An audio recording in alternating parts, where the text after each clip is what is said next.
जय जोहार। अपन देखा तो IBC 24 में हो आप मन संग रचना नितेश महतारी भाका के बुलेटिन हमार बानी हमार गोठ में आप सब जन के स्वागत है। बुलेटिन की शुरुआत करबो ये बेरा के बड़ी खबर के संग आप मन बता दें कि विधानसभा में अनुपूरक बजट पारित हो गए है। चर्चा के बेरा सीएम भूपेश बघेल कहेन कि किसान के मदद करे बर पाछू नहीं हटन। ग्रामीण क्षेत्र में वर्मी कंपोस्ट के मांग बढ़े है। हजारों लोगन ला रोजगार घलो के मिले है। बता दें कि योजना पर 1 लाख एकड़ जमीन ला सुरक्षित रखे के बाद उमन कहीं ने एकर संग गोधन योजना ला संसदीय कमेटी हा सराहे है।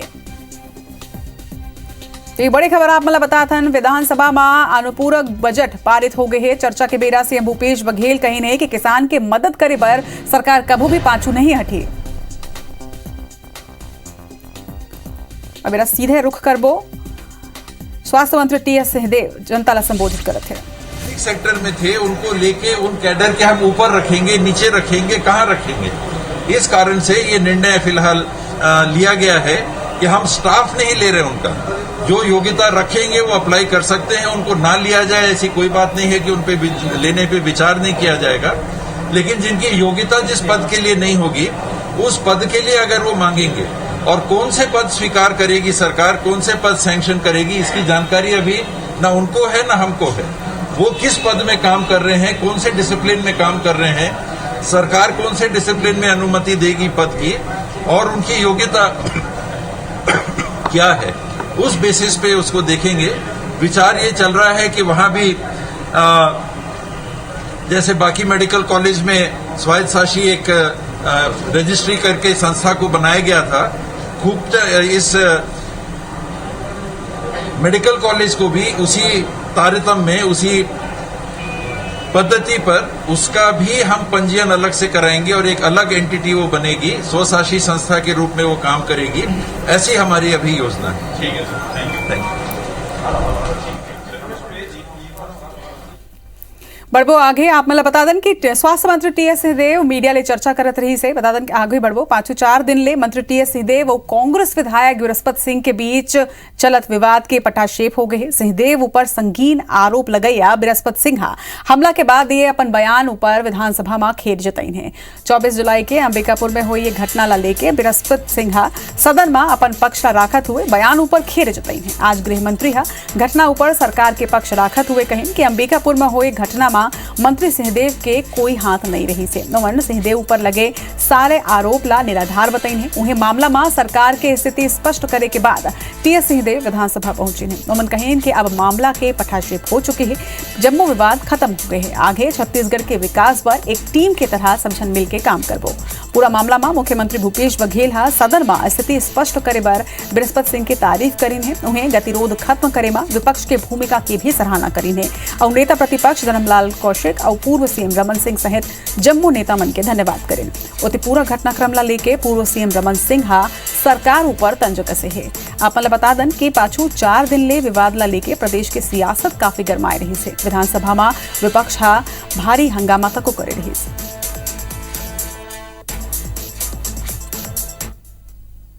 मामले का पटाक्षेप हो गया, रख ली गई यहाँ पर मामला तो समाप्त है, उसका पटाक्षेप हो चुका है। अब आगे की जिम्मेदारियां, छत्तीसगढ़ की जिम्मेदारियां एक सामूहिक टीम के रूप में हम सबको निभानी है। ध्यान पूरा वहां रहेगा, ध्यान वहां रहना चाहिए। बृहस्पति सिंह ने खेद व्यक्त किया है। मुख्यमंत्री का भी बयान आ गया और भूदेव जी का भी बयान आ गया। तुम्ही ने दर्द दिया, तुम्ही दवा देना। अब किससे और इलाज की बात करें जब आपस में दर्द और दवा देने वाले एक ही लोग हैं। अलग अलग उनकी सबने क्षमा मांग लिया, तो अब हमको क्या करना है।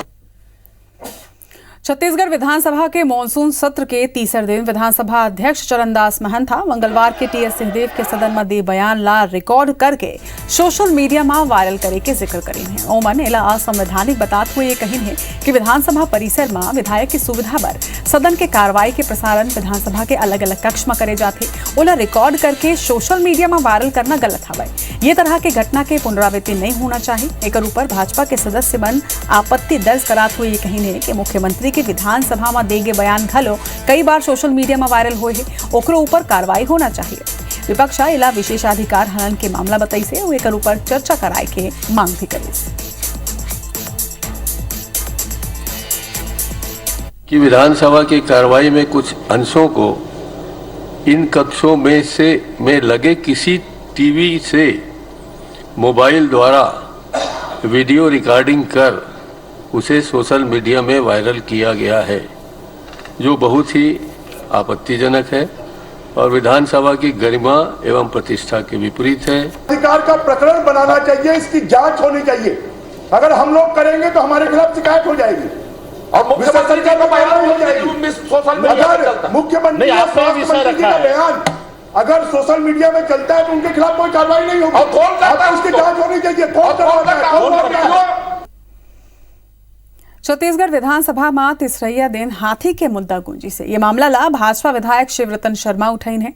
ओमन कहीन के हाथी के हमला ले मौत के सल्लग जारी है। भाजपा विधायक वन मंत्री मोहम्मद अकबर ने ये पूछे से कि प्रदेश सरकार का ना एकर मन के सुरक्षा और नियंत्रण पर कोनो व्यवस्था है या फिर नहीं है। आरोप घलो लगाई है कि योजना बनाए और कार्रवाई करे के आश्वासन सिर्फ बयान तक ही सीमित है। भाजपा विधायक का कहने कि अनियंत्रित हाथी के भय, रहस्य मौत और लोगन के जानमाल के नुकसान अब आम बात हो गए है। एक ऊपर वन मंत्री मोहम्मद अकबर कहें कि छत्तीसगढ़ राज्य में लगभग 300 हाथी प्रदेश के अलग अलग वन क्षेत्र में घूमत हवे। हाथी के वन क्षेत्र के आसपास के गांव तक विचरण करे ले फसल और मकान ला नुकसान हुआ थे। वही मंत्री है रायगढ़ जिला में हाथी के हमला ले ग्रामीण के मौत की घटना ला जरूर स्वीकार करी से। हाथी के मौत ऊपर ओमन कहिन कि एकर कारण प्राकृतिक है। डॉक्टर घलो एकर पुष्टि कर चुके हैं।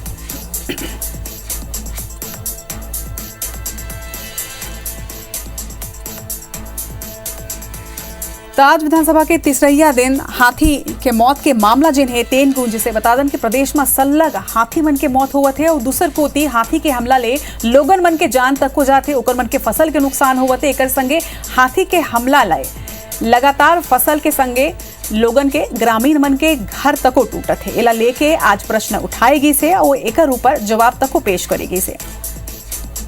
तो भाजपा के कहना है, विपक्ष के कहना है कि हाथी के हमला ले मौत लोगन के सल्लग जारी है और यहू कहना है कि अनियंत्रित हाथी के भय, रहस्य में मौत और लोगन के जानमाल के नुकसान अब प्रदेश में आम बात हो गई है। इति एकर जवाब में वन मंत्री मोहम्मद अकबर के कहना है कि राज्य में लगभग 300 हाथी है जिनमें प्रदेश के अलग अलग क्षेत्र में घूमत हवाए।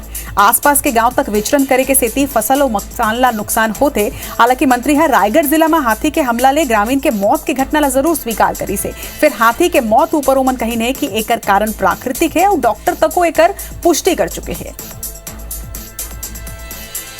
अब ये मुद्दा ऊपर चर्चा बर हमर मन संग बीजेपी और कांग्रेस के नेता मन जुड़त थे। मुखर नेता है बीजेपी प्रवक्ता अनुराग सिंहदेव हमर मन संग जुड़त है और कांग्रेस नेता सुरेंद्र शर्मा। आप दोनों जनला जय जोहार और IBC 24 में बहुत बहुत स्वागत है। जय जोहार, जय जोहार, जय जोहार। अनुराग जी, पहले आप कना पहुंचू काबर की आरोप मतलब सवाल ये जे रही से ये विपक्ष के सवाल है और सरकार के हालांकि जवाब भी सदन में आ चुके हैं, तो कतका संतुष्ट है अपन सवाल ऊपर ये जवाब ले विपक्ष? नहीं, हाथी के समस्या तो गंभीर मामला में आज के तारीख में पूरा हमारे जो सरगुजा के क्षेत्र है और रायगढ़ धर्मजयगढ़ के क्षेत्र है, यहाँ विकराल रूप में स्थापित हो चुकी है और लगातार हाथी के प्रकोप के कारण ग्रामवासी घर छोड़े पर बाध्य हो गए हैं और जगह जगह रात भर जगह चलत है और बारिश में भीगे की स्थिति लोगों के है और रोज जान माल के नुकसान भी होते हैं। और दूसरी तरफ की हाथी मानव द्वंद में जो स्थिति निर्मित हुई है उनमें हाथी का भी बहुत बड़ा नुकसान होता है। लगभग 40 से ज्यादा हाथी के मृत्यु है क्षेत्र में। एक ऊपर सरकार के जवाब भी आए हैं अनुराग जी। ओकर मन के कहना है कि हाथी के मौत जिन है तीन प्राकृतिक है और डॉक्टर तक को पुष्टि करते हैं। नहीं, ये तो जवाब के तो कोई अर्थ नहीं है। काबर की करंट लगे से मौत हुई से कई जगह पर जहर खुरानी के मामला सामने में आई है, वो भी पुष्टि हुई है और सेंट्रल कमेटी घलो यहाँ पर आके सर्वे करे रही है, वो भी पाई से कि जहर खुरानी के माध्यम से हाथी की हत्या करेगी से। तो ये तो बिल्कुल गलत जवाब है। उनमें तो यहाँ पर ग्राउंड जीरो में जो रिपोर्टिंग है वन क्षेत्र में, उनमें हाथी के खिलाफ भी मानव दंड जारी है और हाथी मन भी मानवला काफी नुकसान पहुंचाते हैं और सरकार है में कोई कदम नहीं उठाए बर ये प्रकार के जवाब विधानसभा के चलो अपन के जिन सवाल है के ऊपर हम सुरेंद्र जी ले भी जवाब ले लेते हैं। सुरेंद्र जी, विपक्ष के ये सवाल भी रही से और के संगे एक तरह ले आरोप भी है कि योजना बनाए और कार्रवाई करे के आश्वासन सिर्फ बयान तक ही सीमित है। का कहू एक ऊपर? अब दरअसल में ये जो हाथी की समस्या है तो ये 2 साल की समस्या तो आए नहीं। ये समस्या तो बहुत पुराना है। जंगल धीरे धीरे कम हो जाते है, जनसंख्या की वृद्धि हो जाते है, तो एक परिणाम स्वरूप धीरे धीरे जितना भी जंगली जीव है, जितना भी जीव जंतु है हाथी रहित, उमन के समस्या जो है वो बढ़ा चले जाते हैं। और निश्चित रूप से अगर जनसंख्या वृद्धि हुई है और ये सब परिस्थिति निर्मित हुई तो हाथी और मनुष्य के बीच में तो द्वंद्व पैदा हो गए। तो ये का एमला आरोप प्रत्यारोप के विषय बनाना या ये कहना है कि कांग्रेस की सरकार कुछ भी नहीं करते, सरकार वो सब कुछ करते जो किए जा सकते। ओकर हिसाब से लगातार चेतावनी दिए जाते कि हाथी के दल कहाँ घूमा थे, कब घूमा थे, जगह जगह सावचेत करे के सिस्टम बनाए गए है, वन्य अधिकारी उनका निगरानी रखते। मगर ओकर बावजूद जो है थोड़ा बहुत जो कोई परिस्थिति निर्मित होते तो वहाँ सरकार जो है मुआवजा के प्रावधान रहते थे, मुआवजा भी देते। और अगर वन मंत्री जी है सदन के बीच में बात कहा थे कि वो प्राकृतिक मौत हो है तो बात तो स्वीकार करना चाहिए। कोई भी मंत्री जो है शासन जो है सरकार विधानसभा में जो जानकारी देते थे तथ्यात्मक जानकारी देते अधिकारी बन के। चलो आप दोनों जन अपन बात ला रखे हो, आप दोनों जन के बहुत बहुत धन्यवाद। रुक करबो सीएम भूपेश बघेल पूरा बजट सहित प्रेस लेवा मुख्य बजट मिला के हुआ है, जिसमें 1435 करोड़ 64 लाख राजस्व व्यय है और पूंजीगत व्यय है 1050 करोड़ 95 लाख। मुख्य रूप से जो इस बजट में हमने जहां बहुत सारे तहसीलों के और उसके बाद 3 मेडिकल कॉलेज के पदों की स्वीकृति के साथ साथ चंदूलाल चंद्राकर मेडिकल कॉलेज के अधिग्रहण के लिए और साथ ही बहुत सारे अन्य विकास कार्यों के साथ साथ जो मुख्य रूप से कोविड संक्रमण के बचाव एवं उपचार तथा स्वास्थ्य सेवाओं के विस्तार हेतु अतिरिक्त प्रावधान 957 करोड़ 47 लाख के इसमें सप्लीमेंट्री बजट में रखा गया है। दूसरा, ग्रामीण अर्थव्यवस्था को सुदृढ़ करने और एक नई योजना पूरे देश में राजीव गांधी भूमिहीन कृषक मजदूर योजना लॉन्च किया गया है और उसके साथ साथ आजीविका मिशन एवं कृषि पंपों को ऊर्जीकरण ग्रामीण विद्युतीकरण योजना हेतु अतिरिक्त प्रावधान है और 995 करोड़ 42 लाख। आदिवासी कल्याण एवं ग्रामीण जल प्रदाय योजना घर घर में पानी पहुंचाने के लिए भी 520 करोड़ 80 लाख का प्रावधान किया गया है। नया जो है वो मुख्य रूप से कोरोना से लड़ने के लिए इंफ्रास्ट्रक्चर तैयार करना है। हमारे जो पीएससी है, सीएससी है, जैसे स्वामी आत्मानंद स्कूल को हम लोग मजबूती प्रदान किए पूरे इंफ्रास्ट्रक्चर और पूरे स्टाफ सहित, उसी प्रकार से पीएससी सीएससी को भी उसी प्रकार के इंफ्रास्ट्रक्चर तैयार करेंगे और सारे स्टाफ की व्यवस्था की जाएगी। दूसरा जो महत्वपूर्ण योजना है, हमेशा ये कहा जाता था कि किसानों के लिए राजीव गांधी किसान न्याय योजना है, गोधन न्याय योजना है, तो अब भूमिहीन कृषि मजदूर के लिए भी राजीव गांधी कृषिहीन मजदूर न्याय योजना का प्रावधान किया गया है, जिसमें लाखों लोगों को इसका लाभ मिलेगा और प्रति परिवार 6,000 रुपया मासिक उनको दी जाएगी। और इस प्रकार से वार्षिक 6,000 रुपया वार्षिक। जिसके पास कोई जैसे मनरेगा में काम कर रहे हैं, खेत में काम कर रहे हैं, जिसके पास कोई जमीन नहीं है, केवल मकान है, गांव में रह रहे हैं, केवल मकान है, उसके पास कोई राजस्व में भूमि नहीं है, लेकिन ऐसे लोग भी जो खेत में काम करने नहीं जाते, मनरेगा में काम नहीं करने जाते, जिसे हम पौनी पसारी करते हैं, जिसमें नाई है, धोबी है, लोहार है, पुरोहित है, जो खेतों में काम करने नहीं जाते लेकिन वो गांव में निवास करते हैं और उसके पास किसी प्रकार की कोई भूमि नहीं है, तो ऐसे लोगों को भी बैगा है, पुरोहित है, नाई है, लोहार है, धोबी है, ऐसे लोग भी हमारे गांव में निवास करते हैं। उनके पास भी यदि कोई भूमि नहीं है तो उन लोगों को भी इस योजना का लाभ मिलेगा। एक बीजेपी पर तंज कसा आपने पुरंदेश्वरी, शिव प्रताप, लेकिन नवीन नेतृत्व नहीं है, हंटर। देखिए, भारतीय जनता पार्टी में नेताओं के अकाल है और इस कारण से कांग्रेस से जो जा रहे हैं वो केंद्रीय मंत्री भी बन रहे हैं, मुख्यमंत्री भी बन रहे हैं। आसाम में जो मुख्यमंत्री है वो कांग्रेस से गया हुआ है, कर्नाटक में भी मुख्यमंत्री कांग्रेस से गया हुआ है, केंद्रीय मंत्री बन रहे हैं वो कांग्रेस से, और यहाँ के जो प्रभारी हैं वो भी भूतपूर्व कांग्रेसी हैं।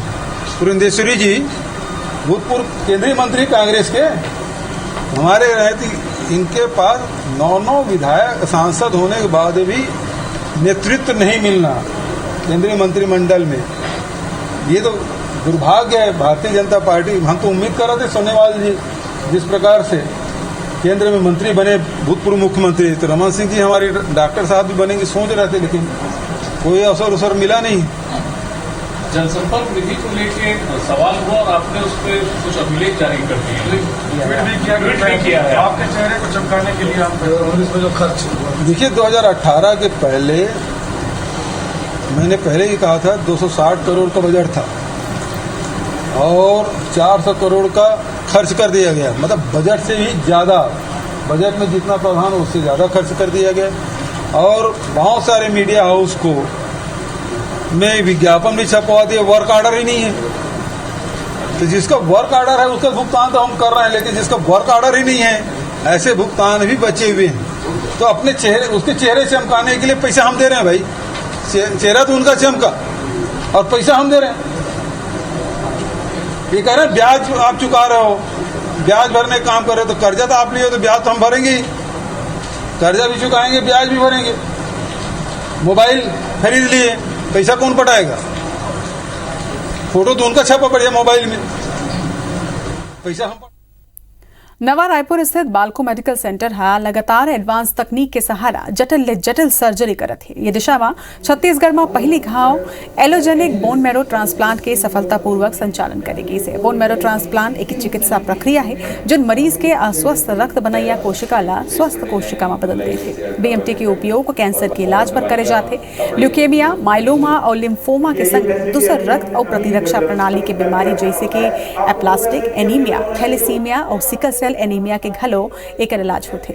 बालको मेडिकल सेंटर के हेमेटोलॉजी कंसल्टेंट डॉक्टर देवेंदु दे के मुताबिक हाल ही में उनकर कना ब्लड कैंसर ले पीड़ित 29 साल के एक मरीज ऐसे पूरा तरह ले मेल खवैया 27 वर्षीय भाई के संग एक एलोजेनिक प्रत्यारोपण ही रोगी पर एकमात्र आशा रही से।